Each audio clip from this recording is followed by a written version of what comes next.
Doctor तेज कुमार शर्मा जी, जयपुर से। राधे राधे महाराज जी। महाराज जी, मैं खुद एक कॉरपोरेट जी महाराज जी मैं खुद एक कॉरपोरेट हॉस्पिटल में सीईओ हूँ महाराज जी। बट मेरे को एक थोड़ा सा एक डाउट है महाराज जी। बच्चे अध्यात्म में अच्छा कर रहे हैं, कभी लगता है उन्हें इसी ओर जाना चाहिए, फिर कभी असुरक्षा होने लगती है। बेटी अध्यात्म गायन करती है पर आगे नहीं बढ़ पाती। पूरा परिवार कोई आगे का आध्यात्मिक रास्ता नहीं खोज पा रहा। अध्यात्म को, कॉर्पोरेट लाइफ को और बच्चों का भविष्य कैसे सुनिश्चित करें? आज हम स्कूल के बच्चे खड़े थे तो बच्चों को दुलार करते हैं। जैसे स्कूल के बच्चे आए ना, एक शब्दावली जरूर बोलते हैं उनसे। जैसे छोटे बच्चे कुछ उपदेश करते हैं, 2 लाइन बोला था, उसी में पूरा अध्यात्म है। छोटे बच्चों को या विद्यार्थियों को सबसे पहले ब्रह्मचर्य पर दृष्टि देनी चाहिए। सबसे पहले अगर ब्रह्मचर्य सुरक्षित है तो स्मृति, शरीर बल, सब बल जागृत हो जाएंगे। ब्रह्मचर्य पर अपने बच्चों को शिक्षा देनी चाहिए, बिल्कुल मित्रवत बैठाल कर उनको शिक्षा। बच्चों को कहा कि तुम अपने ब्रह्मचर्य पर ध्यान देना। जो बच्चा तुम्हें गंदी बात सिखाए वो तुम्हारे लिए बहुत दुश्मन की तरीके। ऐसे बच्चों का संग न करना, कोई गंदी बात मोबाइल से ना देखना। और नाम जप के लिए हम उनसे कहा, अगर 10 मिनट राधा राधा बोलोगे, 10 मिनट, तो तुम देख लेना तुम्हारी पढ़ाई में उन्नति होने लगेगी। थोड़े शब्दों से बोल।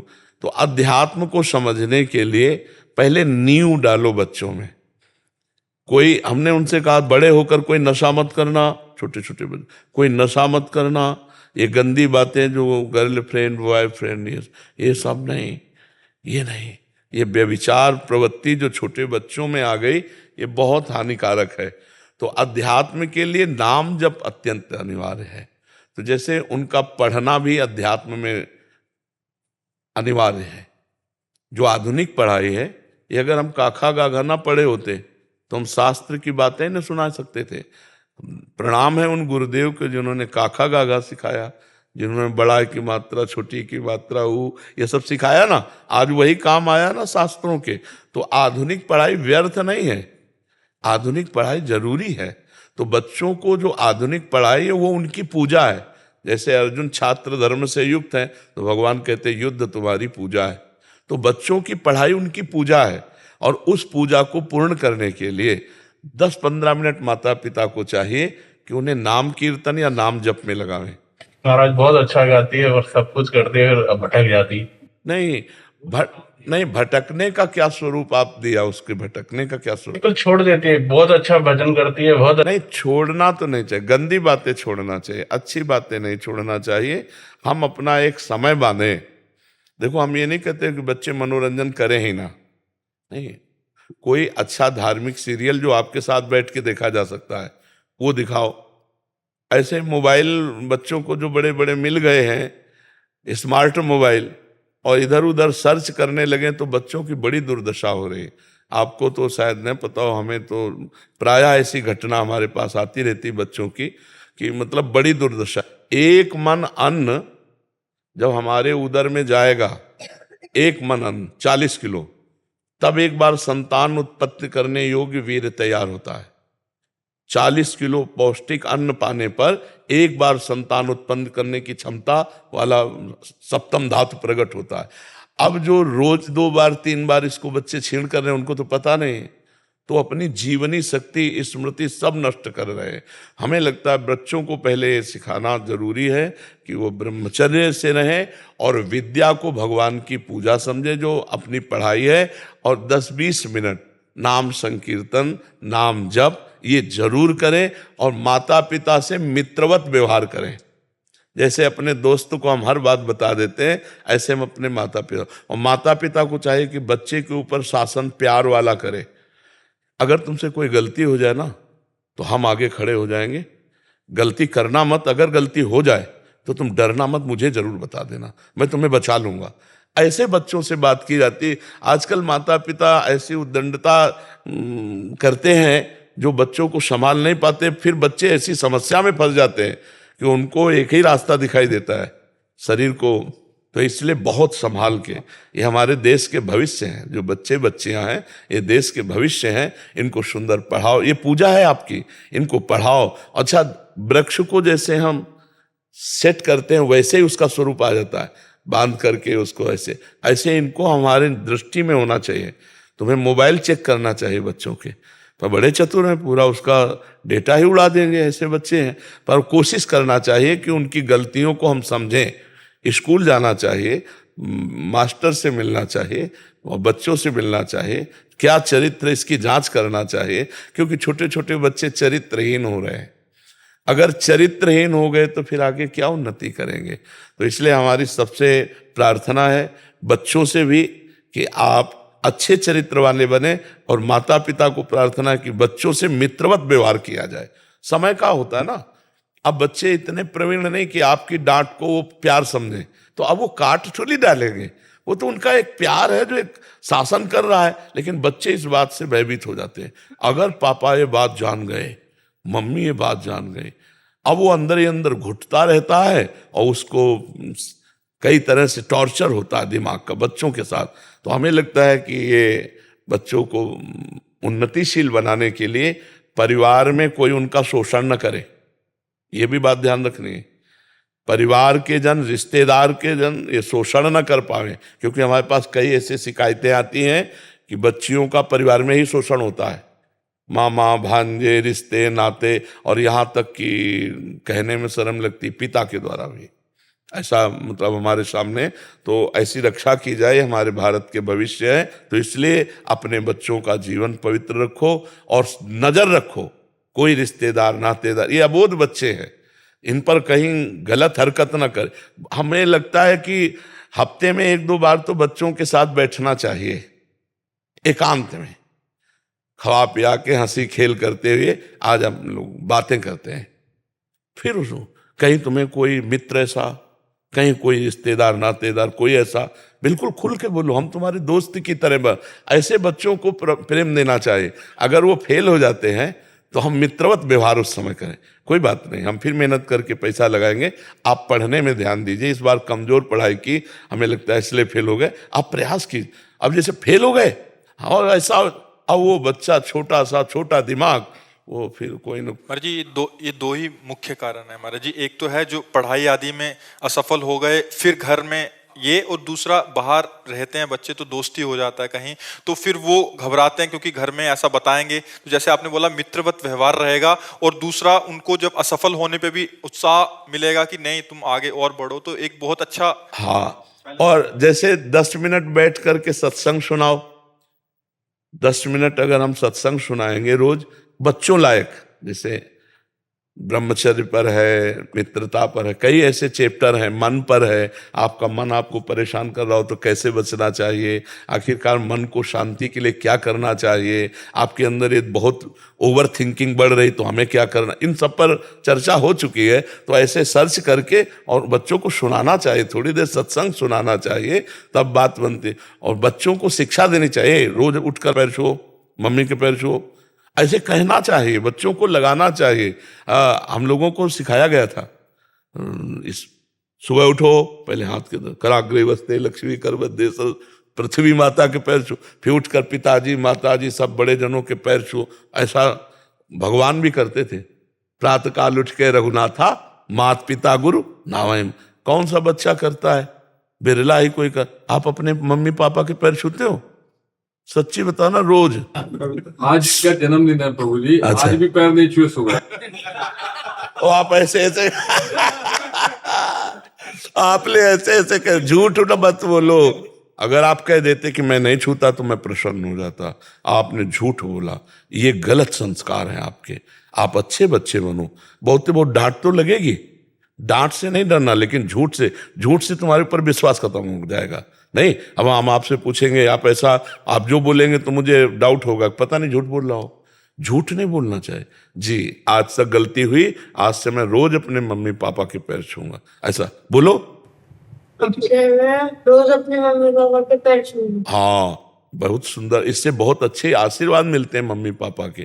ठीक है, महाराज जी अगर कम शब्दों में बच्चों के लिए, क्योंकि माता पिता महाराज जी बच्चों को कहते हैं तो बच्चे आजकल ऐसे माहौल में रहते हैं कि वो सुनना ही पसंद नहीं करते कि ये तो समझ नहीं पा रहे कि जो हम, तो महाराज जी बच्चों के लिए कि वो उनकी दिनचर्या क्या हो, मतलब जैसे आप बता रहे हैं। हाँ, बच्चों की दिनचर्या में क्या है कि पहले तो उनको समय से उठाना चाहिए, सूर्य उदय के पहले उठाना चाहिए, क्योंकि जब सूर्य भगवान उदय होते हैं तो बुद्धि, श्री, यश ये सब नष्ट कर देते हैं। जो शयन करता है उसकी आयु भी नष्ट होती है, श्री कांति भी नष्ट होती है और स्मृति भी नष्ट होती है, बुद्धि भी नष्ट होती है। सुबह जब उठ करके सूर्य भगवान को नमस्कार किया जाता है और गायत्री मंत्र उच्चारण किया जाता है तो उसमें यही है कि मेरी बुद्धि को सत्य की तरफ प्रचोदयात, प्रेरित करो। जो तो भगवान सूर्य ज्ञान के दाता हैं। अगर बच्चा सूर्य उदय के पहले उठे, फिर तो उसके लिए माता पिता को उठना पड़ेगा महाराज जी। हाँ, पर आज की दिन आज की दिनचर्या है 2-3 बजे सोना और 11 बजे उठना, तो हमारा तो कोई मेल ही जोल नहीं पाता है। हमारा तो 11 तो कम में 2 बजे उठते हैं। दिन में, हाँ दिन में। अब बताओ 2 बजे नहीं, 2 बजे रात्रि के उठते तो हमारे से मिल जाती बात की, और 2 बजे रोड में आ जाते। अब कैसे हम दिनचर्या बताएं जब प्रातः की दिनचर्या ही नहीं बन पाएगी। हाँ, तो जैसे अब ये दिनचर्या करके और बच्चों को तांबे के पात्र में रखा हुआ जल अगर पिलाया जाए, वज्रासन में बैठकर पिए, थोड़ा टहलो, सौंच जाओ, स्नान करो, 10 मिनट व्यायाम करो और इसके बाद अपनी पढ़ाई पे लगो। तांबे के जो पात्र में रात भर जल रखा रहा है उसमें पावर होता है, बौद्धिक शक्ति और पेट साफ करने का पवित्र जल होता है। अगर उसको गर्म कर लेते हैं तो पेट के लिए और लाभदायक होगा। थोड़ा हम गर्म करके उस जल को लेकर शौच करके, स्नान करके व्यायाम करें और व्यायाम करके पढ़ाई करें, और हम उस पढ़ाई के समय ये भाव करें ये हमारे भगवान की पूजा है। क्योंकि बच्चों को ज़्यादा पूजा पाठ में, पढ़ाई में लगाओ, पढ़ाई करें, और इसके बाद जब बाल भोग पाने का समय तो 10 मिनट राधा नाम कीर्तन करो और वो बाल भोग पाओ। 10 मिनट नाम के बाल भोग और फिर अपने स्कूल जाओ। मोबाइल आदि दे तो उनकी सावधानी रखे, और शाम के शयन करते समय बच्चे को चाहिए 10 मिनट भगवान नाम स्मरण करते हुए ये देखे कि हमसे आज कौन सी गलती हुई, और वो उस गलती को बार बार सोचे कि आगे से गलती नहीं होगी। अगर वो नहीं समझ में आ रहा तो अपनी गलती माता पिता से बतावे, तो माता पिता उसको समझावे। पर बात यहाँ यही फंसती है कि माता पिता नहीं सुधार पे चल रहे, नहीं भजन कर रहे, ना अध्यात्म को समझ रहे, ना दिनचर्या। अब जैसे बच्चा है और वो गर्भ में है और फिर सहवास करते हैं, फिर मैथुन करते हैं, तो उस बच्चे के ऊपर ऐसे काम के संस्कार जागृत होंगे कि वो जन्मई से कामांध होगा, आप ये समझ लो। और उसके ऊपर बहुत खूब प्रभाव पड़ता है। जिस दिन से गर्भ हो जाए उस दिन से माता पिता को ब्रह्मचर्य रहना।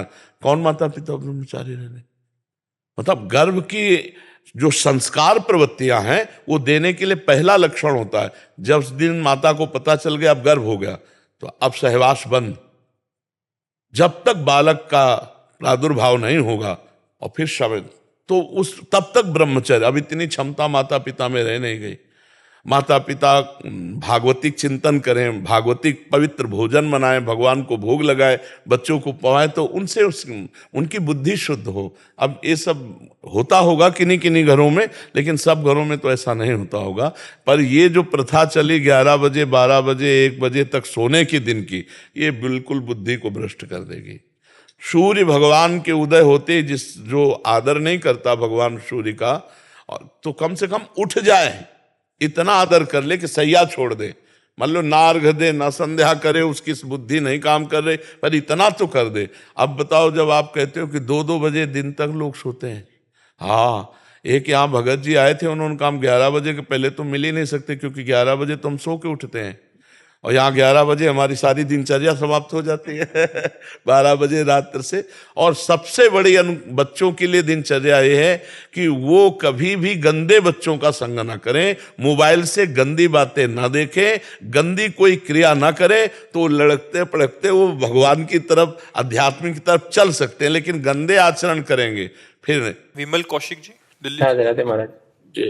राधे राधे महाराज जी। महाराज जी, आजकल के माहौल में काम करने की वजह से आहार, जहाँ काम करते हैं जहाँ ऑफिस हाँ, ये आते बड़ी समस्या है। बाहर ये आचार विचार हमारे थोड़े खराब हो जाते हैं। ये जैसे बहुत समस्या है, सबके लिए समस्या है, क्योंकि प्रायः कोई नौकरी करता है, कोई व्यापार करता है विभिन्न प्रकार से, तो देश विदेश जाना होता है, प्रदेश दूसरे प्रदेश जाना होता है, और होटलों में ही उदर पोषण करना होता है, तो बड़ी अपवित्रता का साम्राज्य होता है। वो जो सामने बन के आता है वो तो फ्रेश लगता है, लेकिन बनाने वाला और जो भीतर पदार्थ है, तो बनाने वाले का भाव और अन्न का भाव ये हमारी बुद्धि पर पड़ता है। अब रजोगुणी तमोगुणी लोग बनाने वाले, तो मतलब भोजन बनाने वाला और भोजन उसका प्रभाव मन पे पड़ता, पक्का समझो, पक्का समझो। जब युधिष्ठिर जी महाराज प्रश्न करते हैं, भगवान श्री कृष्ण प्रेरणा करते हैं और भीष्म जी उत्तर देते हैं, तब द्रौपदी जी वहीं बैठी थी और हंस के कहा कि आज बहुत ज्ञान आ रहा है आपको। लेकिन सभा में चीख चीख के पूछ रही थी, क्या ये धर्म है कि महाराज युधिष्ठिर पहले अपने को हार जाते हैं, फिर वो मेरे को हारने का अधिकार क्या रखते हैं? क्या ये धर्म है? तब उस समय आप क्यों नहीं बोले थे? तो उनका पापी दुर्योधन का अन्न पाए थे, इसलिए बोल नहीं पाए। 6 महीना हो गए बाणों की नोक पर पड़े हुए, तो सारा खून बह गया। अब हमारी बुद्धि पवित्र, जो प्रश्न करो वो उसका उत्तर ले लो। तो ये बात समझो, भीष्म जैसे महापुरुष, दुर्योधन जैसे अधर्म युक्त वृत्ति वाला, तो उसका प्रभाव पड़ा।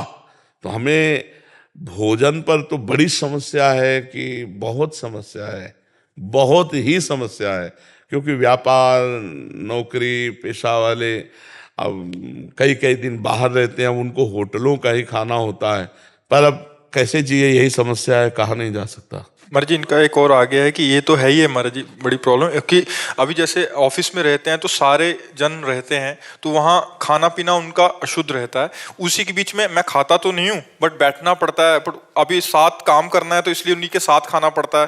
तो मर्जी ऐसे आचार विचार बिल्कुल, तो बड़ी समस्या है। अब जैसे आपके मित्र हैं, शराब पीते हैं, मांस खाते हैं, गंदी वस्तुएं पाते हैं, तो फिर आप उनके सामने, तो वो आपका उपहास करेंगे, आपकी अवहेलना करेंगे, उन्हीं के बीच में रहना, उन्हीं पर। ऐसे में अगर भजन कर ले गए तो भगवान की विशेष कृपा है। लंका में विभीषण जी भजन कर ले गए, नहीं कर गए? और स्थिति जिम दसनन मोह जीव विचारी, जैसे 32 दांतों के बीच में जीव, ऐसे विभीषण जी थे। तभी हनुमान जी को आश्चर्य हुआ जब वो राम राम राम राम नाम ते सुमिरन की ना, हृदय हरस कप सज्जन।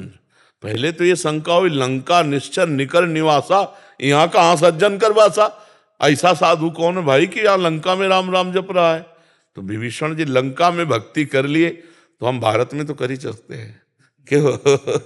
हमको अपने नियमावली में रहना। और एक बात बता दे, जय भोजन सामने जब तुम्हारे आवे तो भगवान का चिंतन करते हुए राधा राधा राधा और एक एक कवल ऐसे पाओ, तो भोजन असत वस्तु है, लेकिन राधा नाम सत वस्तु है। वो आपकी बुद्धि को भ्रष्ट नहीं होने देगी किसी भी परिस्थिति में हो। जैसे कुछ हमारे जो शरणागत शिष्य हुए, जिससे ऐसी ऐसी जगह उनको जाना पड़ता है कि जिसमें प्याज लहसुन के सिवा भोजन मिलेगा ही नहीं, प्याज लहसुन नहीं मिले, और दीक्षा लिए तो कैसे चले? तो हमने कहा थोड़ी सी किशमिश, किशमिश ऐसी चीज है कि 2-3-4 महीने तक बनी रहेगी। एक किशमिश भगवत प्रसादी है, उसको डालो और भगवान का स्मरण करते हुए पालो, वो कुछ नहीं बिगाड़ पाएगा। अब वो सहज में सबके लिए नहीं है, वो किसी विषम परिस्थिति के लिए, कि परिस्थिति ऐसी है। हमें लगता है कि बाहर जो घूमते हैं उनकी परिस्थिति ही ऐसी है कि प्रायः मतलब अपवित्र पात्र होंगे। अब उसी में आप पाके गए, उसी में शराब पीने वाला पाके गया, उसी में अपवित्र आचरण करने, तो पात्र तो अपवित्र है, फिर अंदर जो बन रहा है वो बड़ा। अब ये बुद्धि पर इसका प्रभाव पड़ता है, बहुत समस्या है। नहीं, इस समस्या का समाधान मतलब वो तो केवल हम बाहरी रूप से दे रहे हैं, बका कोई समाधान नहीं। मर्जी एक ट्रक ड्राइवर आए थे, हाँ वही, हाँ, कह रहे कि मैंने अभी 4-5 महीने से छोड़ दिया। मैंने कहा नहीं, आप चालू कर दीजिए। कह रहे घर परिवार में अर्थ आदि की समस्या हो रही है। कह रहे ट्रक चलाता हूँ, अभी निकले और कहाँ जाके रुकेंगे पता नहीं है। बिल्कुल, और कैसा ढाबा आदि है तो कितना भी उनसे सात्विक लेने का प्रयास करो, बट बर्तन वही है, सब कुछ वही है, बड़ी बिल्कुल। पर नाम जप अगर करते रहोगे तो भ्रष्ट नहीं होने देंगे, ये हमारी बात है। नाम जप, राधा राधा राधा, कैसी भी परिस्थिति में हो भगवान का नाम, सादर सुमिरन जे नर करहीं भवसागर। बिल्कुल गाय के खुर को जैसे पार करना कठिन नहीं होता, गोपद इतर है। अगर सादर भगवान का नाम सुमिरन कर रहे, सब मंगल हो जाएगा। बकाया खान पान की पवित्रता तो बहुत ही समस्या है, बहुत ही समस्या है, पर जीना पड़ेगा। इसीलिए रोगों की बाहुल्यता हो रही, ब्लड प्रेशर हाई, लो, शुगर, कैंसर तो ऐसे हो रहा है जैसे बुखार होता है, इनको बुखार हुआ उनको बुखार, ऐसे कैंसर हो रहे हैं। ये खान पान की गलत सामग्रियां। अब अंदर कोई लोहे की मशीनें थोड़ी लगी आते हैं, अब किसी भी तरह के ऐसे केमिकल जाएंगे जो दूध में पड़े हुए हैं या अन्य पदार्थों में, तो नुकसान ही करेंगे। भगवान बचावे। अब कैसे कैसे कैसे जिया जाए, बहुत समस्या है। जो बाहर भ्रमण करते, हमारे अपने लोग हैं तो एक सीमा में है कि भाई ऐसे कर लो, ऐसे कर लो, एक आदमी के लिए 4 आदमी के लिए व्यवस्था हो सकती है। लेकिन अब जो भ्रमण करते हैं जो ऐसे, बहुत समस्या है। तो इसलिए अपने घर में बनाओ, आटा ले आओ और भगवान को भोग लगाओ, खाओ, तो भाई पवित्रता। नहीं तो बहुत कठिन बच्चा। अब नाम का सहारा लो, कलयुग केवल नाम आधारा। इसीलिए गोस्वामी जी ने कह दिया केवल, केवल शब्द लगा दिया कि संयम, नियम, व्रत, उपवास, ये सब कलयुग में भगवत प्राप्ति नहीं करा पाएंगे। कलयुग में भगवत प्राप्ति केवल नाम से। कलयुग केवल नाम आधारा, सुमिर सुमिर न उतर ही पारा। तो बस राधा राधा राधा बच्चा, और जो मिले उसे भगवान को अर्पित करो। भगवान का नाम जप करते हुए पाओ, बुद्धि भ्रष्ट नहीं कर पाएगा, क्योंकि नाम चल रहा है ना। नाम पहारू दिवस निसी, अगर नाम का पहरा है तो हमारी बुद्धि सुरक्षित रहेगी। ठीक है महाराज जी, कभी कभी तो जैसे आपके महापुरुषों के संग में रह रहे हैं तो अभी कली काल का ऐसा प्रभाव नहीं, बट महाराज जी बहुत भयावा लगता है कभी कभी कि बाहर, अरे बाहर। और आगे अभी तो आप गुरुजन विराजमान है महाराज जी, आगे चल के महाराज जी कैसे कैसे नहीं है तो भयावह स्थिति।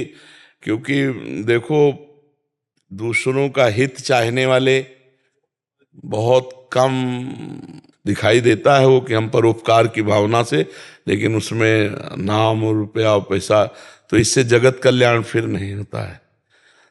अब जैसे श्री स्वामी राम सुखदास जी महाराज थे, निष्काम संत, कभी अपने लिए कुछ, अब गए तो मानो भारत का भाग्य लुट गया।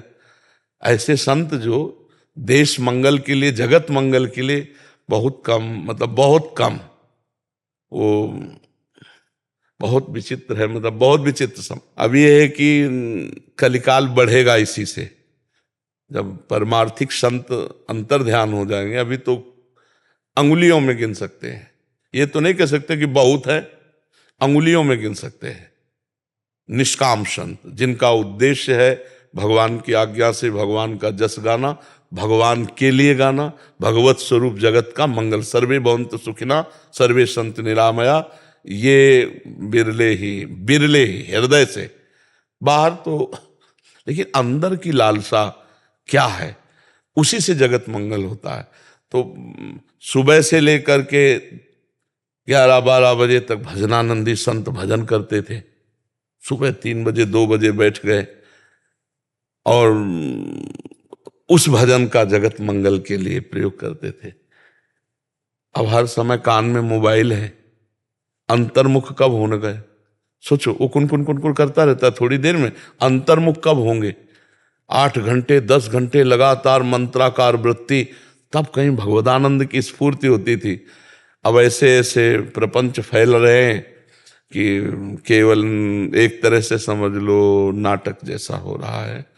असलियत में वो जो बात है ना, वो बहुत मुश्किल की बात रह गई। जो भगवान की प्राप्ति कराने वाला मार्ग है वो गुप्त होता जा रहा है, निष्काम। और अगर हम सेवाएं हैं, जैसे मान लो संत सेवा, भगवंत सेवा, गुरु सेवा, तो भगवान अपने आप व्यवस्था करते हैं, भगवान व्यवस्था करते हैं। अन मांगे आगे आवे को जीव पर लाए। अब ये बात समझ में नहीं आती, उनके भरोसे होके देखो, भगवान के लिए करके। तो अब जगदीश्वर का भरोसा कम रह गया, रुपया का भरोसा ज्यादा रह गया, बैंक बैलेंस का भरोसा नहीं। वो तो रुपया का जहां महत्व है वो अध्यात्म नहीं हो सकता, ये भी पक्की बात समझो। जहां अध्यात्म का महत्व है, रुपये का महत्व नहीं होगा। 3 चीजें अध्यात्म में रद्दी कर दी जाती हैं, कंचन, कामिनी और कीर्ति। यह अध्यात्म है और आज प्राण दिए हम इसी के लिए, और इन्हीं का अध्यात्म भंजन करता है, खंडन करता है। पुत्रैषणा, वित्तैषणा, लोकैषणा, इसको जो मिटा दे वो अध्यात्मवान, वही भगवान को बड़ा, मतलब जो सही मार्ग है ना वो छुपता चला जा रहा है।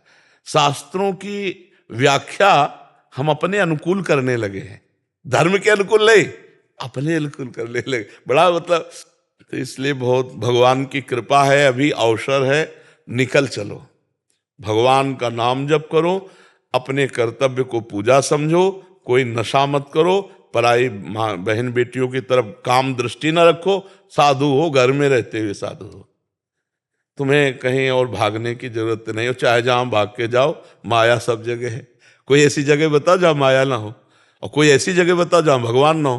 तो जब कहीं भी भाग के जाओ तो माया मिलेगी ना, तो ऐसे ही कहीं भी भाग के जाओ तो भगवान मिलेंगे ना। तो तुम्हारे घर में भी तो भगवान है, जब सर्वत्र है तो तुम्हारे घर में भी है। और अगर माया सर्वत्र है तो कहीं गुफा में जाओगे तो वहीं भी माया पहुंच जाएगी, भागने की जरूरत नहीं।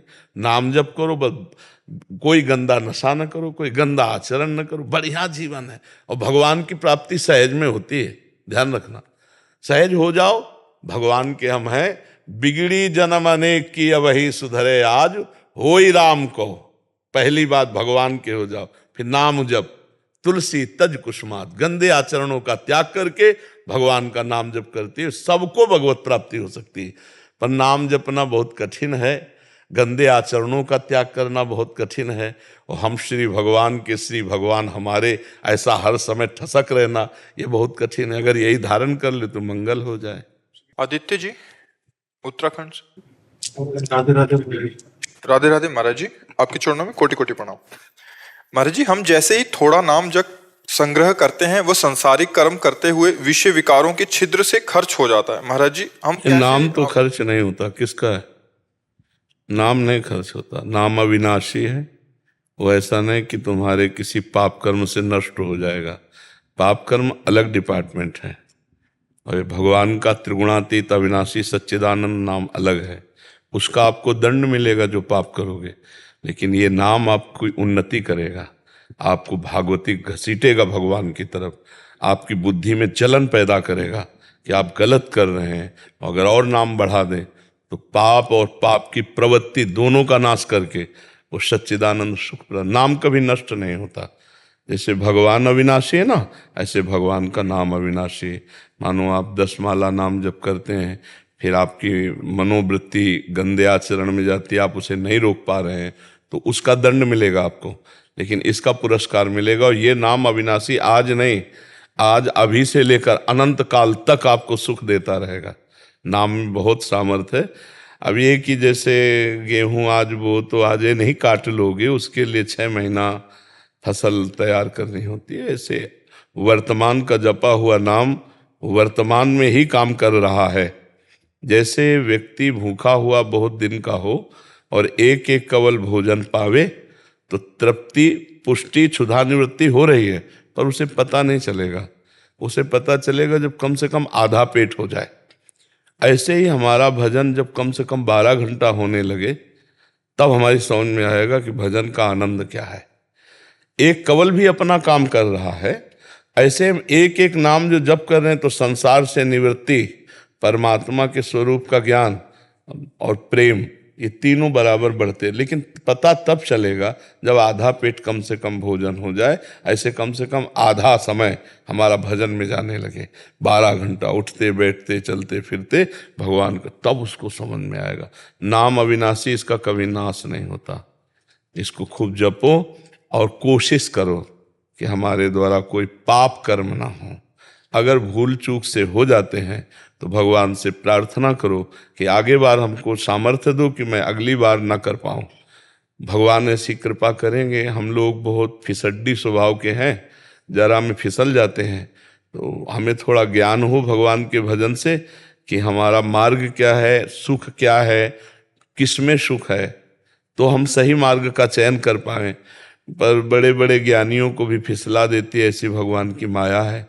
चूक हो जाना कोई बड़ी बात नहीं है, चूक सबसे होती है, लेकिन बार बार चूक होना है नहीं, चूक सबसे होती है लेकिन बार बार चूक होना, फिर वो चूक ना होकर वो अपराध बनता है। मतलब एक बार हमसे तो चूक हो गई तो राहती न प्रभु चित चूक किए की, करत सुरति सयबार ही की। प्रभु अपने जनों के द्वारा चूक हुई को हृदय से नहीं देखते, उसके हृदय की बात को ये करना नहीं चाहता था, पर मेरी माया की प्रबलतावश ये चूक। लेकिन बार बार को चूक नहीं कहते, बार बार को अपराध कहते हैं। तो हमें लगता है आप कोशिश करो कि जिन गलतियों को आप जानते हो उनकी पुनरावृत्ति ना हो। अगर फिर भी हो जाती है तो निराश और उदास और हताश होने की जरूरत नहीं। ये बहुत बड़ा फिसलन का मार्ग है, तो हम कभी भी फिसल सकते हैं, पर हम कोशिश करें कि ना फिसले। भगवान बल देंगे, भगवान कृपा। बहुत बड़ा फिसलन का मार्ग है। अपने लोग जिंदगी चले ना तो अपने लोगों को पता है। देखो, तुम्हें भूख लगी, भोजन पा लिया तो तुम भूख का स्वाद क्या जानो? तुम्हें भूख लगी, भोजन पा लिया तो तुमने भूख का स्वाद क्या चखा है? तुम्हें काम पीड़ा लगी, भोग कर लिया, तुमने काम की जलन को क्या जाना? तुम्हें जो लगा वो सब है, लेकिन जो लगे उसको सह जाए तब पता चलता है त्राहिमाम त्राहिमाम, प्रभु कितना जलन देते हैं ये संसार के विषय, ये भोग। तब वो धीरे धीरे जलते। देखो, कच्ची मटकी में एक चुल्लू पानी डालो, पूरी मटकी फैल जाएगी, और जब आग में तपा दी जाती है तो वही वर्षों खूब भर के पानी रखो, कुछ नहीं फर्क पड़ता। तो ऐसे ही भगवान के मार्ग में हृदय को पक्का किया जाता है। ये काम क्रोध लोभ मोह मद मत्सरी आग है, ये अग्नियां जलाती हैं, और जो सह गया वो भगवान को प्राप्त हो गया। यम ही न व्यथ्यन्ते ते पुरुषम पुरुषर्षभ सम दुखा सुखाधीरम स्वअमृतत्वाय कल्पते। वो अमृत पद का अधिकारी हो जाता है जो इन वेगों को, काम का वेग, क्रोध का, भूख का, प्यास का, वाणी का, अहंकार, इन सब वेगों को जो भगवान का आश्रय लेकर सह जाता है। पर है बहुत कठिन। बातें बना लेना बहुत सरल है, लेकिन है बहुत कठिन। अगर इस कठिनता को सह गया तो भगवत प्राप्ति निश्चित हो जाती है। इसलिए पहला विश्वास करो कि आपके द्वारा जपा हुआ नाम आपके बैंक लॉकर में बिल्कुल सुरक्षित रखा है, उसकी हानि नहीं हो सकती। आपके द्वारा जो पाप कर्म हो रहे हैं उनका दंड मिलेगा, और उनका दंड बड़ी सम्मान से मिलेगा। देखो, बड़े आदमी का अगर कोई सबसे बड़ा पदाधिकारी हो और उसके परिवार के सदस्य से गलती हो जाए तो बहुत कुछ उसे सुविधाएं मिलती हैं। ऐसे हम सबसे बड़े प्रभु के हैं।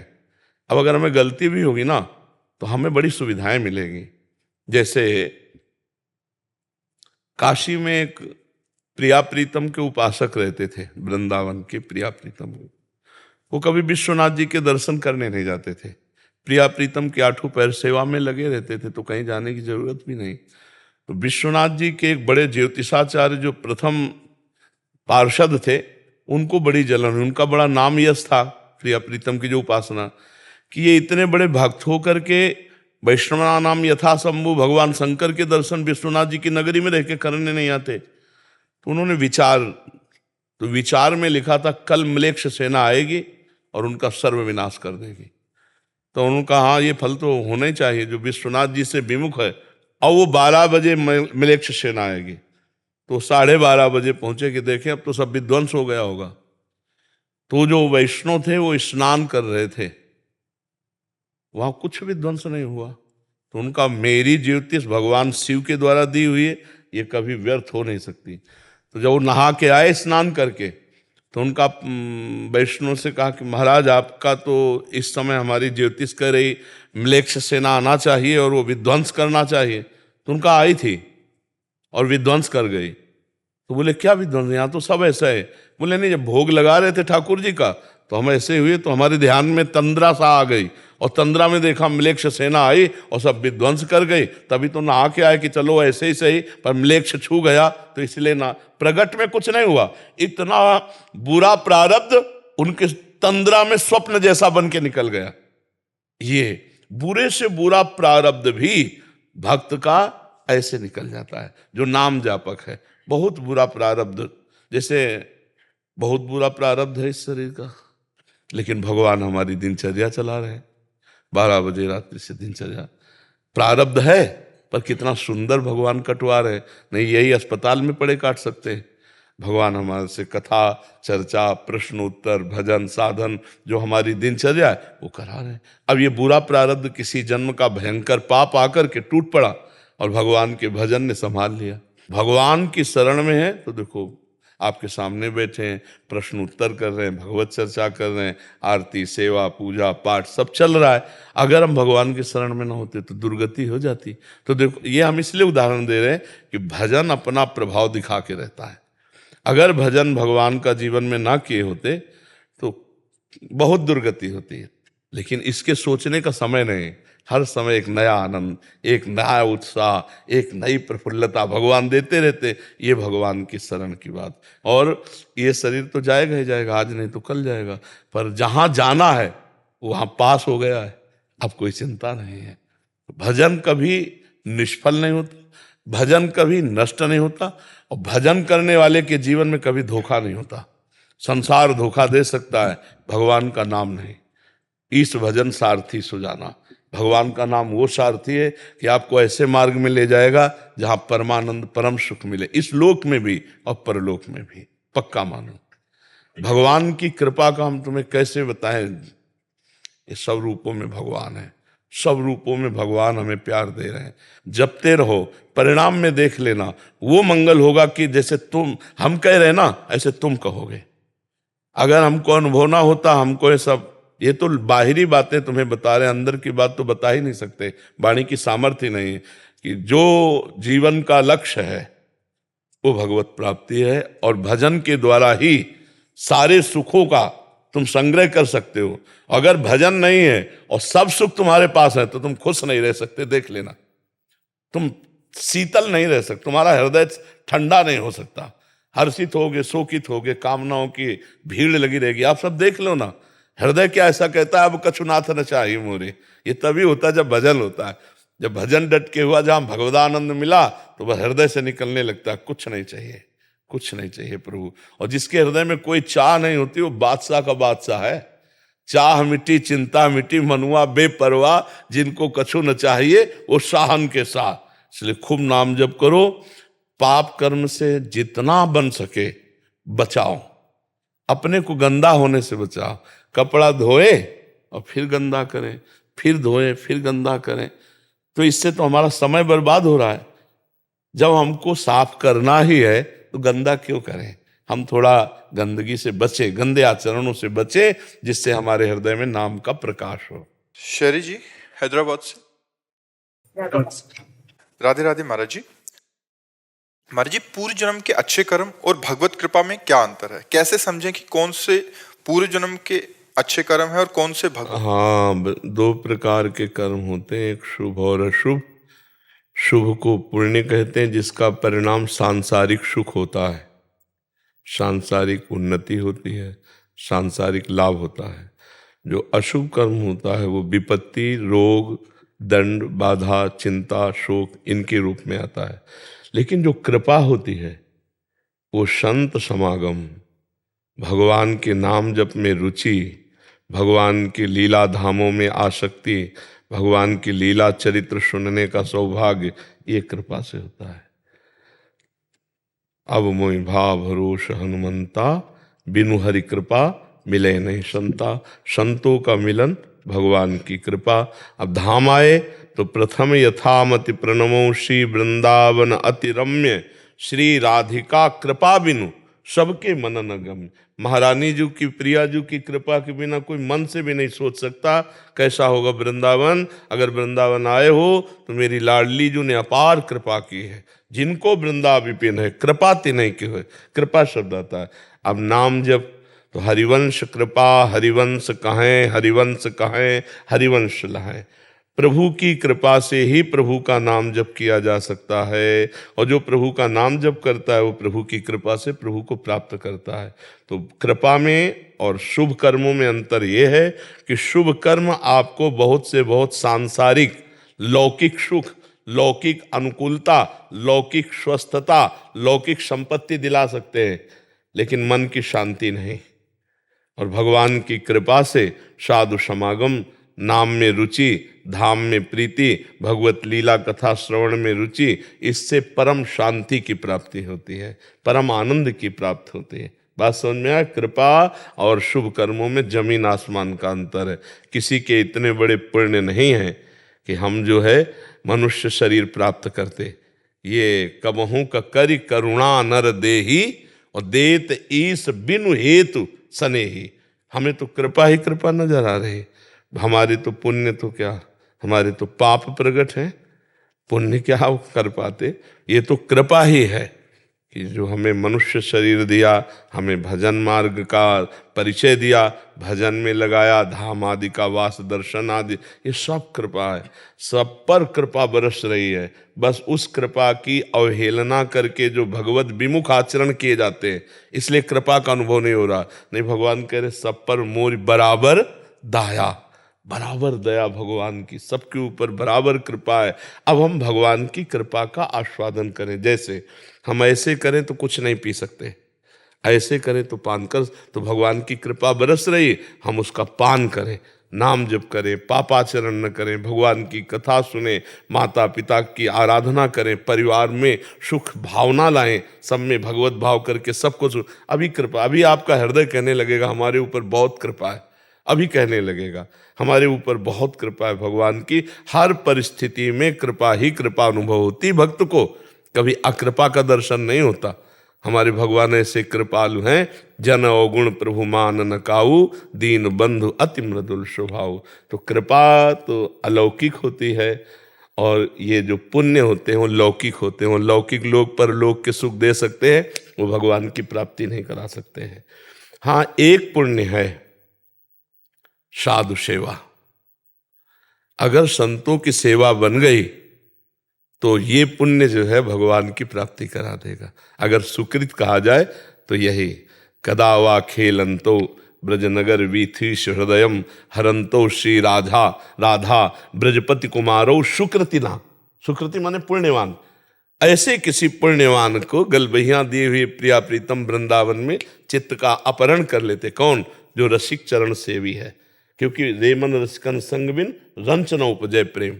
अगर भगवत प्रेमी महात्माओं की चरण सेवा बन जाए तो ये सेवा भगवत प्राप्ति करा सकती है, और किसी पुण्य में ताकत नहीं। वो तो लौकिक सुख दे सकते हैं। पुण्य क्षीणे मृत्यु लोके विसंति, आप स्वर्ग आदि जाकर भोग कर सकते हैं, फिर यहाँ आना पड़ेगा। आना जाना मिटता है भगवान की कृपा से, संतों की कृपा से।